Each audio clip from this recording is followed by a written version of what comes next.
right. Well, welcome to another episode of T-Kartor's Navigating the Future. I'm typically your host of the show, Red Curry, with my co-host, Sydney Bailey. Hi, Sydney. Hi, how are you? Good. But this is not your regular show that we do. We have a special guest host today, Simon Bailey, CEO of T-Kartor USA. Hey, Simon. Red, how you doing? I'm good, man. I'm going to mute myself. We're going to mute Sid and let you take over and introduce our special guest joining you, the person that you were excited to chat with. So with that, I'll hand it over to you. Thanks, Red. I appreciate the warm handoff and the trust. We shall see if you still feel that way by the end of the episode. So, as Red mentioned, I'm Simon Bailey, CEO of T-Kartor USA, and I've temporarily taken over hosting duties today, partly because I can, and mostly because no one has the nerve to tell me no. So this episode is called Mapping the Future, Geospatial Education for Community Growth. And I can't think of anyone better suited for that title than Frank Romo, founder and CEO of RomoGIS. Frank's the kind of guy who makes the rest of us question whether we've been using GIS for good or just endlessly reorganizing shapefiles and calling it innovation. He studied at some of the most prestigious universities in the country, and his background blends urban planning, design, and technology in a way that actually makes sense. Through RomoGIS, Frank's helps communities use mapping, coding, and analytics to solve real problems like disaster recovery, food access, and neighborhood development. He's managed to turn data into something people can actually use and not just admire on a dashboard. He is also one of the rare people who makes community engagement look cool and has much better style than me, and that's not something you can usually say about GIS. With Red and Sid kindly letting me borrow the mic for the day and hopefully inviting me back again after this, let's get started. Frank, it's great to have you with us. Good afternoon. It's so great to be here. It's great to be with everybody, and I'm so thankful for this opportunity. And thank you for that great intro. Hey, I'm glad to do this with you, and I consider you more than a colleague. We've hung out, and I'm sure as we go farther. Well, in fact, I should probably just do this now. I do want to do a podcast disclosure statement before we dive in. Probably a disclosure, maybe just a fair warning to everyone. Frank and I have met several times before. We've been known to indulge in an adult beverage or two along the way. So to our listeners and to our ever-patient technical crew here at Navigating the Future, just know there's a real possibility we are going to go off script at some point. We will try to keep it between the lines. If it starts to sound more like two friends solving the world's problems over a drink, that's just a natural side effect of putting us in the same conversation. So on that note, of disclosures out of the way, Frank, I'll just dive into the kind of the first question, if that's cool with you. Absolutely. One note on my end is that wouldn't be doing our work properly if we weren't coloring outside of the lines. So that's exactly right where we live. That is very, very true, my friend. So, Frank, getting right into it. When kids are introduced to geography and spatial thinking early on, how do you feel it changes the way they see the world?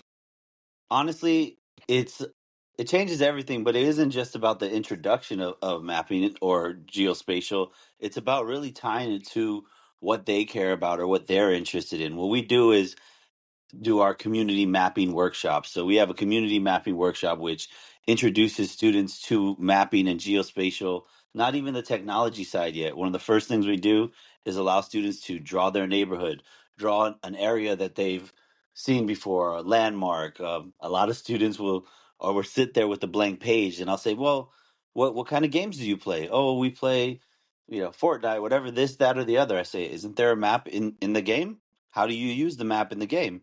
What does a map look like for you when some students draw a map of their room, some students draw a map of their walk to school. So it's really in that opening up the space so that they can speak, visualize, think critically about how maps impact their lives, because when they are able to do that, they're able to draw a wide array of connections from the game that they're playing when they go home to where there's food access in their community to students mapping where there needs to be more lighting in their neighborhood to students mapping their favorite spots in their neighborhood and where they like to play basketball or where they like to go to the park. It doesn't really matter. But what we really do is open up that space so that they can have that conversation, so they become aware that this isn't something that is just consumed um, on their everyday basis. Just as I'm walking to school, I'm opening up Google Maps or something. It's about being a critical consumer. And at the end of it, what I really focus on is changing them from consumers into producers. And so in that first step, I allow them to tell us their story using hand drawn maps, art, vision that they have in their mind. And in that, we're able to really open up a bunch of avenues of conversation. And some of them get really excited about it. Some of them are still a little skeptical. But either way, we're engaging them in a way where they're engaging maps, technology, GIS, geography, urban planning. As you mentioned, all those things, they're starting to engage these things in a different way. And more importantly, the discourse that comes from that is what I believe we're really great at, is facilitating that discourse and helping them find the why, not just the where, but the why.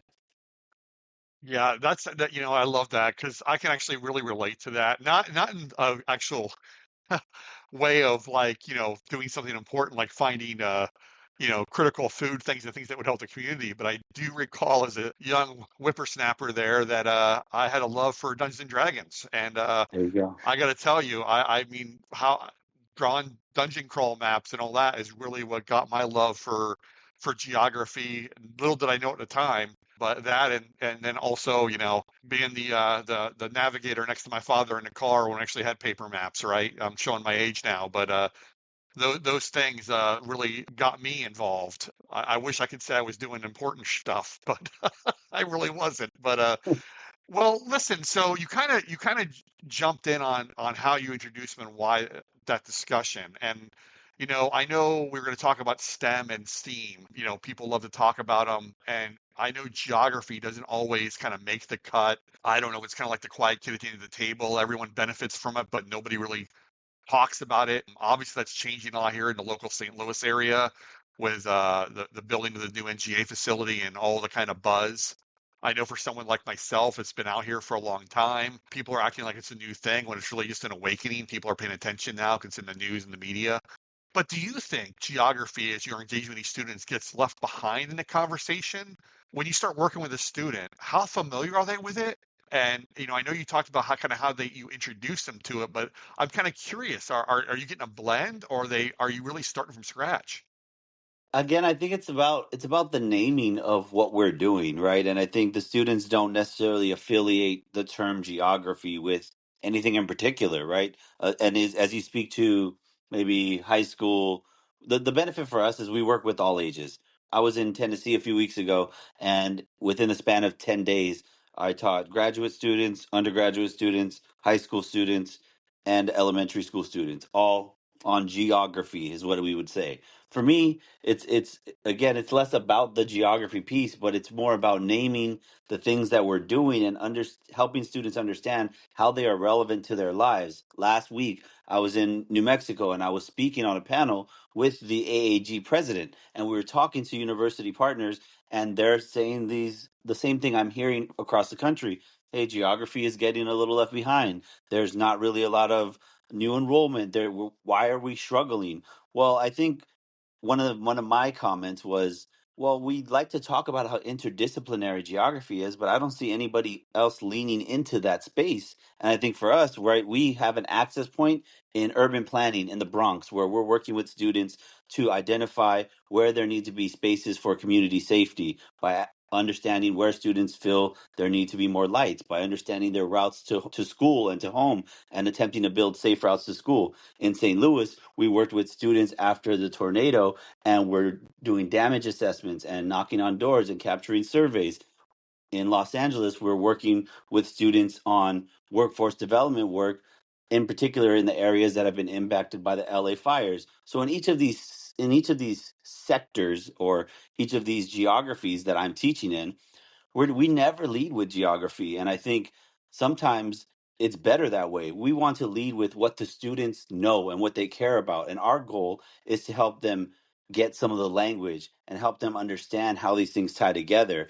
And the best way to do that for anybody, whether it's a student, a mom, or a grandma, or whomever it is to tie it to something that matters.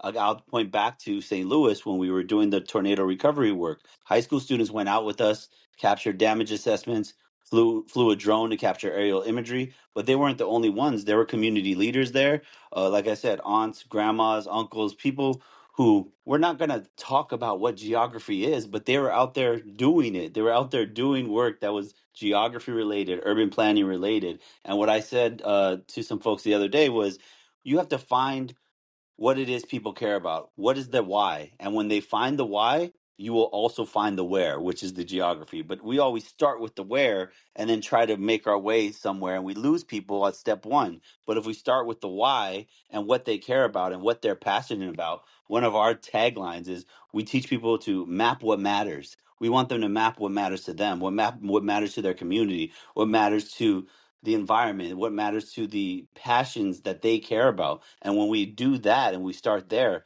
we are always going to find geography, because everything happens somewhere, because all of these things are interrelated. But I find that leading with that term is often, I won't say a turnoff per se, but it's just like, you don't know what you don't know. And it's like somebody coming in and talking about, well, GPS and spectral imagery and this, that, or the other. No, I just want to fly the drone, man. We don't start with all that heavy stuff. We start with the simple. What is important to you? How does this relate to you? When I'm introducing the drones, we do a lot of drone activities, workforce development programs, training students to get their Part 107 drone pilot license. And when we start with the drones, the first thing I always say is, how many people have ever seen a controller that looks like this? And everybody in the room raises their hand, because they all have played PlayStation or Xbox or whatever it is. And it's about finding that familiarity. And unfortunately, the term geography just isn't familiar in our vernacular. And with that, it makes it harder to connect with folks. And me, as a community organizer, as a community leader, that's the first thing you have to do, is connect with folks. I find it interesting, the take, because, I love how when you're explaining it, it really hits in on not just the finding that what's familiar to them, but you're also immediately giving them or letting them almost discover themselves the benefit before you get back into the nuances, like a lot of traditionally we start with, right? Geography and all the things behind the scenes, but they're getting to the benefit of how it will help them first, and how they're seeing it in action, right? Almost right away from some of the situation you're describing, which is kind of ironic, because that's almost 101 in any sales technique, right? I mean, you don't go to a customer like the why, right? Why do they need this? You don't just sell them something and not identify that up front, or you're just going to be saying a bunch of crap they don't want to hear, to be quite honest. So I really like the direction you're going with that. And one of the things I was going to ask you about, you mentioned New Mexico, you mentioned the Bronx, St. Louis. Is there a memorable moment you have, and it may have changed through the years, but maybe the most recent memorable moment you have from the engagement with the students that really stood out to you that you could share? Well, that's great. It's a great question. One of the things you said right now, I'll answer your question, but one of the things you said right now was, before we get to all of the nuances, get them to figure out themselves, identify themselves, what are the use cases, etc. But I would even just stop it earlier on in that sentence. What we're doing is helping them identify with themselves, right? We're tying geography to their identity, whether that's their neighborhood, whether that's their route to school, whether their communities are. That we're tying that geography piece to their identity and who they are. And one of the remarks that I heard from an educator that really stuck with me. He said, "This was a great exercise, Frank. We work with the students all the time, but I've never heard them speak like that. I've never heard them articulate things about the neighborhood that way." He said, "I like the questions you asked, because in order for them to find the answers, they had to go within themselves first." And I think that was one of the things that really stuck out with me. And it was really great. And this was in conjunction with our community mapping workforce development program in the Bronx, because it's really easy for folks to say, well, we need more geospatial technicians, so we're going to run a workforce development program and then put the curriculum in front of them and let's move them along and let's make sure they get these credentials. Again, in my opinion, a lot of folks miss the point when we're doing that. For me, I'm very adamant when I'm out there teaching too. Like, I don't care if you're going to be a GIS professional. It doesn't matter to me. That's not what I'm here for. I'm here to focus on leadership development, community development, help you understand how to utilize and leverage these tools so that you can maximize the opportunities, or just so you can know how to get to the grocery store. It doesn't matter. From going back to my work as a community organizer, our goal is to move people one step forward. It doesn't matter if, if you're too focused on the end goal, you're going to again miss the people. You're going to miss the point, which is helping them come along that process. And I think for me, the things that stick out with the students are when they are able to use the tools that we've trained them on to tell impactful stories. In the Bronx, students were talking in front of folks from the mayor's office about, well, here's why we need more lighting, and here's where X happened, here's where Y happened. And for me, that really stands out because sometimes it hurts my heart. I'm like, man, we need to make we need to make some of our communities that we're working in safer. We need to make sure that students have safe routes to school. But at the same time, it lifts me up because I'm like, look at that young man or young woman speaking up and saying, here's what I want, a better vision for my community. Here's what I believe is how I can have an impact in my community. And here's my data and here's my experience. And too often times I hear that response from educators like, "Oh wow, oh my gosh, I didn't know that." And my first response is, "Have you ever asked the students? Have you ever given them space to allow them to articulate those things?" And I think it goes back to St. Louis as well when we were doing the disaster recovery. I was down there just to go have a fun time and fly drones with some of the students. And within that week, tornado happened. We had to move into emergency management mode. And by the end of the week and a half or so, students were like, "Okay, I get it now. Now I see how this technology. I see how drones can make our community better." And when that light switch turns on for them, to me, that is the step forward. And that maybe as far as some folks get today, but that's why we are consistently engaging with the communities we work in and all those places you mentioned. I'm flying all around the country and meeting folks everywhere in churches, in community organizations, in after school programs at the university, meeting folks where they are and saying, how do we bring this critical thinking, this critical awareness using these tools that we have, and how do we make an impact? That's what I always comes down to for me, is how do we drive action and how do we drive change? Sometimes that's change at the individual level and people having growth, building their confidence. Sometimes that's change at the organizational level, us supporting nonprofit organizations. Sometimes that's change at the community level, and that might look like, hey, look, we got a light bulb replaced. That's amazing. That's progress. That's a step in the right direction. And hopefully that makes that impact in the community that folks are looking for. And more importantly, shows them that their voice matters, because too often times folks are unsure if it does. And so what we do, again, through our leadership and through providing those opportunities for folks, is helping them see that their experiences, their voices, their data matters. And how do we put that into action to make change? You hit on several things. I mean, passion, right? You're tapping into something, the passion that matters to them. You're talking about teaching them how to advocate. I mean, that is so important, especially in the world we're in today, ever more so now. And I got to tell you, I mean, those are some tools that are just serve them lifelong. And I share what you just said about, job workforces and engagement and retraining. We're trying to create geographers, and that seems to be the focus. When, I recently this week had some high school kids come in from the Park School District, and they had to learn about T-Kartor. And we did a little tour of Esri, BAES.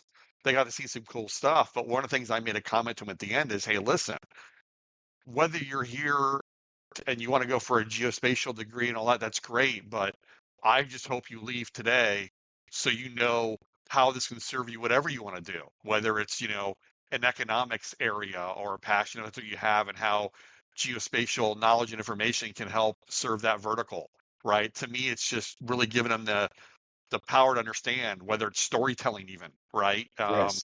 And how they can visualize things and tell a story that's more impactful. Maybe it helps them in whatever they're trying to do, like community change. So that's really cool, and just kind of hits home for me. So when Yeah, I'm right you're there. I'm right there with you. I love that you said that to them because, sorry, just jump off track no, a little bit, please, but just to please. respond to that. But, I love what you said to them because I think I see this a lot with educators as well. And I think this is a opportunity to speak on that on the platform is I think too many educators get caught up with, well, we need to turn out this many GIS people, we need to turn out this many geographers, etc. And to me, again, that's the wrong approach. It's about how do we, exactly what you talked about, how do we open this digital workforce tech space to folks where they can start in GIS, they can start in geography, they can start in whatever drone technology, and then they'll find their way to AI, then they'll find their way to 5 different things. And to me, that's the benefit, because especially in our work, we really teach our students that there is a need for them to be well rounded, and GIS is just another tool. Our urban planning work is just another tool. Our community organizing work is just another tool, and it really is about equipping students with the critical thinking and with the tools, so that they can take their community expertise, they can take their educational expertise, they can take that confidence and leadership that they've learned in our programs and put it all together to make whatever impact it is wherever their feet are. We're really, as we're talking through this, we're really talking about how we're building, really, you're building, I don't want to take credit for it at all, but you're building the next generation of talent, right? Of trust Yes. and what they can do. And so, I guess to kind of hit close to home, and one of the areas you're passionate about is underserved communities. What steps do you think help? And I mean, you're doing this now, but maybe it's more about others that you would like to see. Like if you could strangle me for a day and tell me this is what you need to be doing in St. Louis or to help, what would you tell me? I mean, what would you have me do or others in the community? It doesn't have to be me. I mean, I'm just using myself as an example, throw myself under the bus, but anybody in the Bronx area, New Mexico, and stuff you see where they have a direct correlation with underserved community could be doing more. Is there something that you would direct them to do if you could give me advice? Yeah.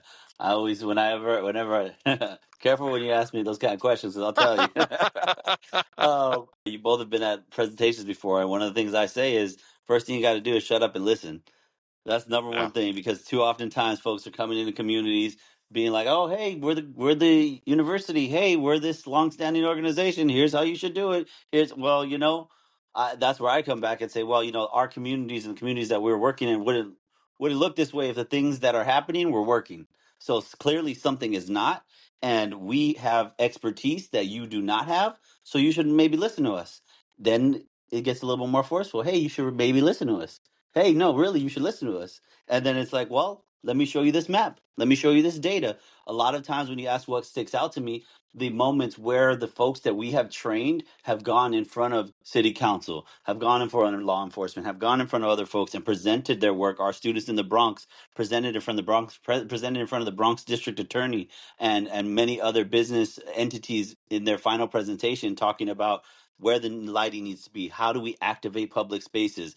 These are the opportunities where we flip the tables. And for me, you've both heard me speak about this as well.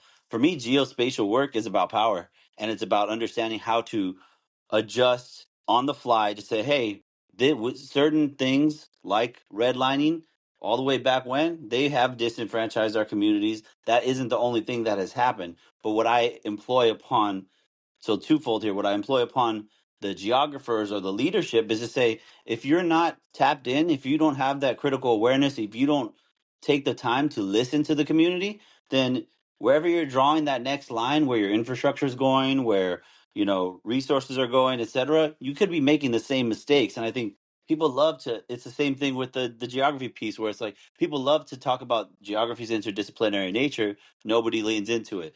Urban planners love to be the first ones to tell you, well, this is problematic because redlining, blah, blah, blah. And then they'll go behind their computer for 50 hours and never talk to a community member and tell you where a bike lane needs to go or tell you where a grocery store needs to go. How is that not the same thing? And that's for me where we're really focused on breaking that model and saying, no, the community leaders, the students, the folks in the community, they have that expertise. And that's what I find a lot too, is that especially with the students, like I said before, folks just haven't asked them. And so they're surprised when they come up with these ideas and solutions. But these are folks who probably live it more every day than anybody else, because I see my students in St. Louis, in the Bronx, in LA, in Detroit, they're traversing the urban landscape every day, right? We are able to oftentimes get in our car, go to point A, go to point B. Well, you know who's out there in the streets walking when it's not ADA accessible because there's snow, when they have to reroute themselves to go a different way to avoid certain things, whether that's, community violence, or whether they're got to go X amount of time to get to school or to and from, and the buses aren't running properly. These are folks who actually are experts in navigating the city. They're experts in navigating the city, and yet we have folks who are non-experts in navigating the city trying to tell us how to plan our cities. And so, and I say that as an urban planner. So I can take shots because I understand. And when I was training as an urban planner, I was like, what am I doing? Because this is not it. Like, I can't go be a planner one somewhere and just reinforce this top down mechanism. And that's why, for me, one of the biggest aha moments was when I was at Columbia University and we were using GPSs to identify who needed access to diapers, insulin, etc. after Hurricane Sandy. And then I tied that back to when I did it in New Orleans after Hurricane Katrina. In Hurricane Katrina, we weren't using GPSs, but the first thing we did was put a map on the table, printed out map, and identified who needs what and where. And going back all the way back to yesterday when I'm working in Los Angeles with our climate workforce team, working on doing brush clearance and home hardening to prevent future wildfires and ignitions. We're out there knocking on doors and talking to people and helping them understand the geography, helping them understand the technology, and saying, hey, your voices matter, and we're going to go survey the roads, and we're going to go survey these homes. And then we're going to give this data up the chain and let them know that, just with a little bit of a nod, a wink, and an elbow, like, we're doing a better job than you guys are. This is how we envision our community to be run. We have power to support our communities in the ways where you are lacking. And again, I don't mean to make it like such a confrontational piece. I think for me, for a long time as a community organizer, we fought for labor rights. And then when I realized that wasn't enough, we're fighting for folks who didn't have access to transportation. And I would still do house visits as people would talk about how they wouldn't have enough funding for their medicine, or they talk about the asthma rates, or they talk about all these things. And I think too often times folks see all of these pieces in a silo, but when you're living it, when you're in your community, these things aren't experienced in a silo. And so again, we have folks with a variety of expertise, and sometimes it just takes a little bit of organizing, it takes a little bit of upskilling, and folks are able to utilize their voice and say, well, now I can point to this map and I can tell you that my neighborhood needs more lighting because we went and had pictures of it, and we have each line segment mapped out, and we have pictures, and we have it in this story map. And you can say all you want about the red tape, that this needs to happen, that needs to happen, but we're here today in front of you telling you that we need more lighting. So what are you going to do about it? Right. And it's not just that fighting anymore, or that battling against things anymore. What we're focused on is building, and we understand that building community, building resources, building leaders, building skills, that is the way to transform communities. I think too often times folks try a one size fits all model, or let's put a band-aid over this. But at the end of the day, the things that we can do as advocates, as leaders, as partners, listen, and then support with the skills that we have to amplify, facilitate, and support those folks who are the experts. As you talk, I was thinking too about there's a truth as well with mapping and satellite imagery and all that, right? That you can't get around. So I'd imagine when your students are presenting things to community leaders for change and all that, it's got to be a hard argument, right? When you have the power of geospatial behind you. Absolutely, absolutely. Too often times in my organizing in the past, we've heard, well, we don't really know what we can do about that because that's anecdotal evidence, and it's only your experience and only your situation. But when we have 7 to 10 community members who are saying the same thing and come with that data and are able to point to the map, you're absolutely right. It can back the leadership into a corner. It can showcase what it really is doing, is showcasing the power of the community. That power of the community comes through knowledge, comes through education, it comes through the skills building, and in that it is a lot easier for the community, right? Even just in that language, it's harder for those folks in power to deny that, but it's also a lot easier for the community to facilitate those conversations because now they have the tools and the visuals to back up those stories. And that's one of the things that we focus on, is not excluding those stories or those personal anecdotes, but in fact amplifying them with the data and showcasing how both of those things work together to complete the whole picture. I always tell folks, my students, everybody, map is just a representation of the world. It's a sliver. It's a very sliver of a representation of the world. and we need additional data to help create a more comprehensive vision of what we're trying to talk about. So of course your story is relevant. Of course your data is relevant. Do you see your data on the open data portal? Of course not. So let's go make our own data, and let's go put that data with the open data portal data, and now let's go have the conversation. I love that. When you're talking about, I guess, get a little personal here with you, RomoGIS, Frank Romo, you're one guy, right? And I know you travel a lot. Obviously, as you're working with communities and you're going to these communities, you're building trust. How do you set yourself up so you're not just going to the Bronx one time, doing a class and leaving, right? You have to have ongoing community efforts. And with RomoGIS, how do you set that up? How do you do that? What's your engagement? Is there can you talk to that a little bit about so you're not just picking up doing some quick I got through that batch of students. I'm moving on to the next city, right? That's not the game plan as I know you. So Right, right. Sometimes I do have to bounce to the next city, but folks know I'm coming back, right? And it is that trust. Right before I leave, everybody's like, "Well, when are you coming back again?" Right? That's the right, quick conversation, and there is honestly, it's great because there is an expectation that I will be back. There's an expectation, and more importantly, there's an expectation that things still need to happen. It's not about me. As I always tell folks, it's not about me. And even within the community, it's not about you. It's about us together collectively, and for us to be able to build that trust. First thing we do is come in and listen. The second thing we do is have a mentality of service. We are here to serve. We are here to support. We are here to provide the expertise that we have so that we can amplify others. And so the way that we do that is by empowering other community leaders. I have a partner. Her name is Alex. She is in the Bronx. She is one of our community partners with the Angeli Yambo Foundation, and she is doing an amazing job in the Bronx working with everybody and anybody because she has those connections. She's bringing the YMCA. She's bringing folks from Fordham. She's bringing folks from different politicians, other people, all to the table. And when they come to, that's how the Bronx District Attorney got there.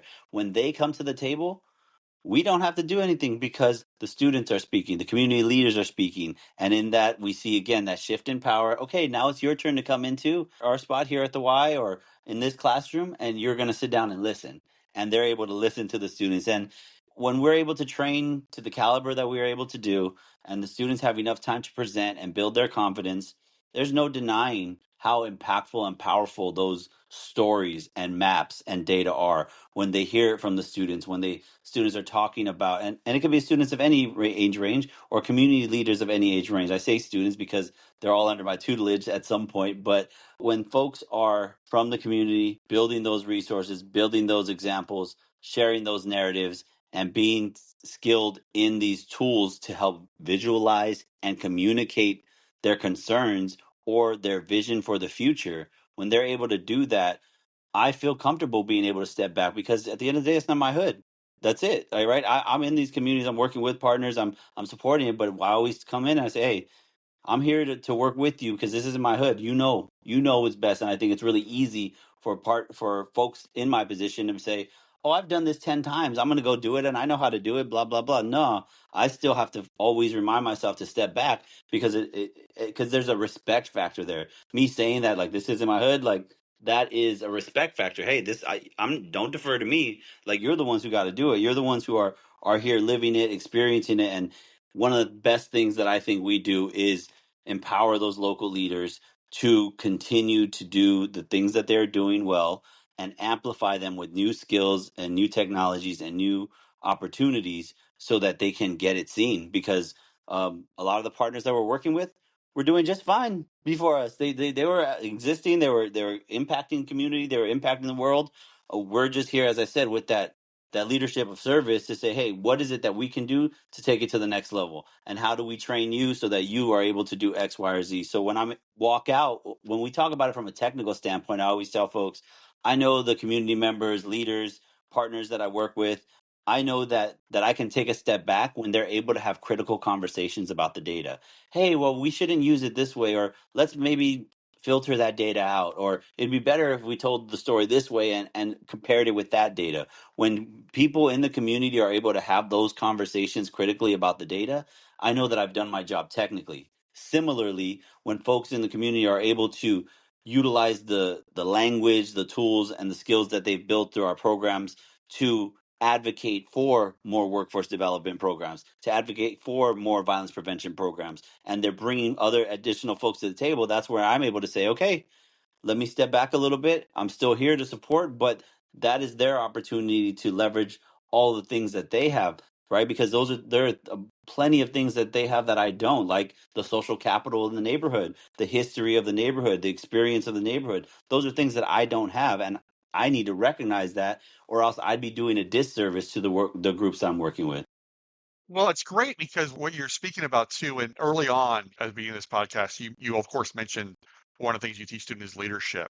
And what I love about what you just said is it ended up going full circle, right? Back to why that teaching the leadership skills is so important because that's what you want to leave them. You're leaving leaders, right, that are going to continue to engage with the community and can reach back to you if needed. You're going to end up coming back there as well to ensure things are still moving forward and all that and to help. And you're building lifelong mentees and they're building a lifelong mentor. But that is a piece that I think, everybody likes to run on, oh, leadership skills. But I love how you tied it into why. Right. That's why you're building leaders because of that community engagement side. Going off on a different subject real quick, and I don't actually know this, even though I know you. What is the origin of RomoGIS? What's the origin story? What is your origin story? How did this start? That's a good question. Like what we do now, it's just a little bit of everything. I think it started right. If we start all the way back, it started from my work. I think the thing that really sticks out to me is my work in emergency management. We did my first real taste of community organizing was down in New Orleans after Katrina. I was there on and off again for about 5 years after the hurricane. Worked in a variety of different neighborhoods there, say Bonaventure Parish, Lower Ninth Ward, other areas in the city. Right, we were knocking on doors. We were supporting a community leader who folks had fled. That we didn't know who were in the houses. We didn't know what people needed. As I said, it started with that map on the table, and so at that point, it didn't really click yet. But then we fast forward to my work at Columbia University, where I said we were. I've always worked with youth, always been a mentor, educator, and so we were working with some youth in Red Hook, Brooklyn. Red Hook, Brooklyn, they had a community garden, and we were working with students from an urban planning perspective to identify how to get the food from the community gardens to some of the cafes in the area as Red Hook was starting to gentrify, etc. And overnight, a lot of those assets, the community resources, the crops, the products, all of those things were lost because of the water swelling in.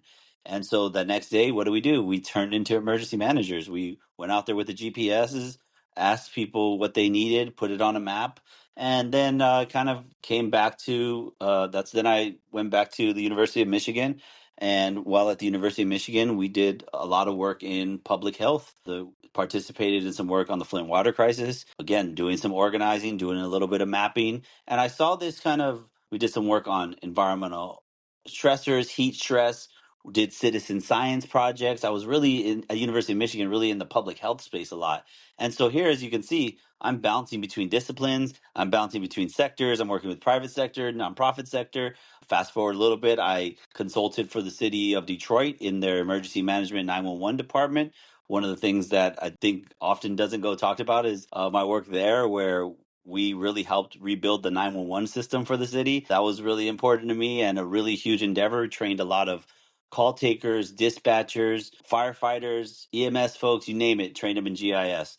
And if we look at each of these examples, it was just me doing what I do, right? It was community organizing, maybe a little bit of tech. It was helping support systems that were faltering, whether that was the emergency management, whether it was the 911 system. It was helping support these systems. But at the end of the day, really supporting them by supporting the people.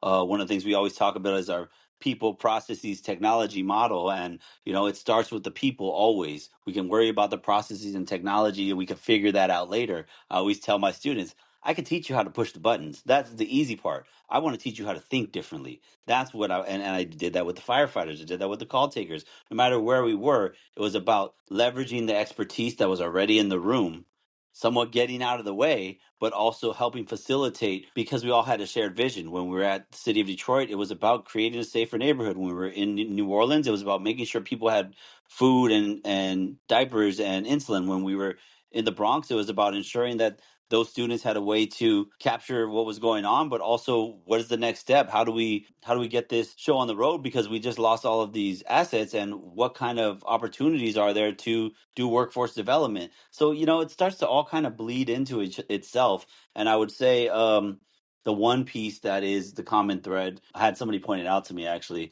It's great, RomoGIS, people ask me about the name all the time, etc. And somebody said, well, I've met your family. I know kind of where you come from, Frank. It kind of makes sense. Like what you're doing is what kind of how your family raised you, and kind of what it looks like to be Frank Romo, to being part of the Romo family. And I think there's a lot there. By being raised by mom, my grandma, my grandfather, folks like that, they instilled in me that leadership, that service to, hey, if somebody needs a help, right? If you're in a position to be able to help, you get off your butt and go help them. No questions, no nothing. Just go do it. And that's the kind of leadership that I was taught. It's the kind of leadership that I want to pass on, because if we have more of that type of leadership, you and I know we'd both have a better world. Yeah, I mean, no doubt, especially everything we got going on now. We need more so than ever, and I think our history to really empower others. And I think that's great. Everything you're doing, I've always appreciated your insight. And let me ask you, will you be at Geography 2050, by the way? Just as a side note, are you going to be out there? I will not. We unfortunately, that every year when it's November time, I'm usually in about 3 cities that week, because a lot of my students are presenting, right? I've been asked, okay, are you going to be here? Because the high school students in Tennessee will be presenting. Our Yeah. students in Detroit will be presenting. And then multiple people ask me to go present. So it's a great time for celebration. I'm not able to be all the places, but that's the thing. As we start to train more folks, our team included, right? I know a lot of folks just see me, but we have a team that gets deployed in a few weeks. When that's happening, we're going to be in Tempe at a gun violence reduction conference. We were just in New Mexico at a small AAG conference. So as we start to deploy more people to all these different, completely different audiences, right? The violence reduction conference, the AAG conference, we got folks who are the former physicians, violence interrupters, community leaders. At the latter, we have a lot of academics. And so one of the things that I train our students in is you have to be able to speak multiple languages. And I don't mean, English, Spanish, etc. It's about, yes, you have to be able to speak the tech language, but you have to also be able to speak languages about what's going on in the community. You have to be able to speak to academics. You have to be able to speak to politicians. You have to be able to speak to law enforcement. All of these things are also skills that need to be developed. And so as we are deploying more folks across the country, as some of the folks that we have trained have those moments during GIS week to present and those kind of things, it's to me that's the example of the Romo effect, right? That's the example of what is going on in the world, where folks are out there and saying, hey, I can do this now. And I'm advocating.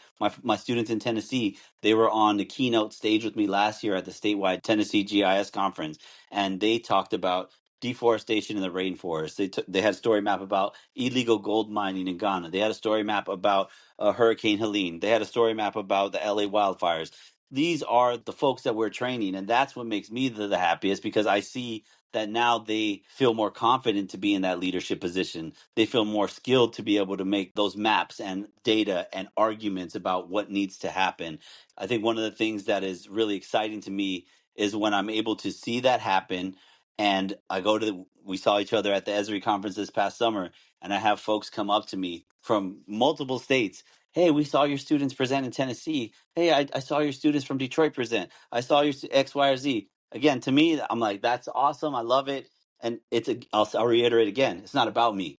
It's about those students. It's about those folks and the progress they're making and the impact they're going to make in their lives, in their communities, in their families. That's what I care about, and that's what we're about at RomoGIS. Well, I almost feel like that is a perfect wrap, because I was going to ask you to leave our listeners one more thought, but I almost feel like you did right there. So, listen, Frank, I really appreciate, as always, your candor, your time. I know you're a busy guy, and really appreciate you joining us today. I guess, although I won't see you at Geography 2050, I'm sure I will. You'll be there with me in spirit. So until next time, I'm sure we're going to run into each other sometime soon. Until then, sir, have a great one. Thank you so much for having me. This has been great. It's always great talking to you. Just two friends talking. I'm so thankful for you and for all the support you've given us, and everybody here, Red, everybody, Sid, just everybody who's participated and supported us. so thankful. And the thought that I will leave you with is that it's not just about me. It's not just our story. We are here to help inspire others to go tell their story, to go make that impact. And that is what we are focused on doing. And the more that we can do that, myself, you, Red, everybody, that is the impact that we want to have. And that is what we challenge folks to do. There's nothing special about me that allows me to do this work. Everybody is capable and possible of doing this work, building leaders, building themselves, building communities. And if anybody has any questions, they can always reach out. We're here in it together, and we're here to support one another. What is the best way for somebody to get in contact with you? If they listen to this, they want to reach out to you directly, Frank, what's the best way? Yeah, the best way is I'm on LinkedIn, on socials, on Instagram. You can find it at GIS4good. We have a GIS for good, GIS4good, GISFOR good.com. We have our RomoGIS website. You'll see the GIS for good moniker. You'll see RomoGIS. You can contact us on LinkedIn, Instagram, anywhere really. Don't contact me on email because I take too long. But no, but outside of that, the people can reach out to me any which way. And whenever folks reach out to me, right, it's a lot of times, hey, how do I get involved? How can I do it? And my response to them is go do it in your own community. Yes, you can come join us and do it, but our goal is to have you do this in your own community. So reach out, and we have curriculum, we have support systems, we have folks in cities that can help train and support others. So that's what I would leave you with is reach out and let's continue to inspire this GIS for good movement. Let's continue to inspire each other and build a better world. Thanks, Now I Frank. get to jump in and say, Simon, that's an excellent job you've done. And Frank, we got to do this again. I feel like there's so much more you two could talk about. Yeah. Thank you so much. This has been great. I really appreciate it. And thank you for the opportunity. No, thank you, Frank. Thanks for joining us. It's a pleasure. Red, I'll take it back over to you, sir. Oh, no, I was going to say sorry for jumping in there, but this was one of the most interesting conversations I think I've heard in a very long time. This was actually exciting to listen to. One thing I heard you both say quite often throughout this was get comfortable being uncomfortable. I took that message for leadership, whether that's communities, whether that's educators, whether that's GovSpace. When you're leading a team in technology, Simon, you're the CEO of a company. Frank, you're running a company. You're teaching others who are leading people. I think a lot of the times you're working in situations, places, and spaces where you're trying to get people to get comfortable in uncomfort. And that helps to teach those that are coming up in the system. And I really loved this chat. This was awesome. So thank you, Simon, for joining and hosting. And now we have to make you host some more. And Frank, you're going to have to come back and have many more conversations with Sid, Simon, and I. I'm happy to do it. Thank you again for the opportunity. And thanks to everybody right. for listening. Yeah, be sure to follow Navigating the Future. More conversations. We've definitely gone beyond cartography, geospatial technology that are shaping the world. We've done some pretty cool things today for sure. Check us out on LinkedIn, YouTube, Spotify. The username is T-Kartor. Frank Romo from RomoGIS. This was great. So until next time, everybody, take care and thank you all and see you soon.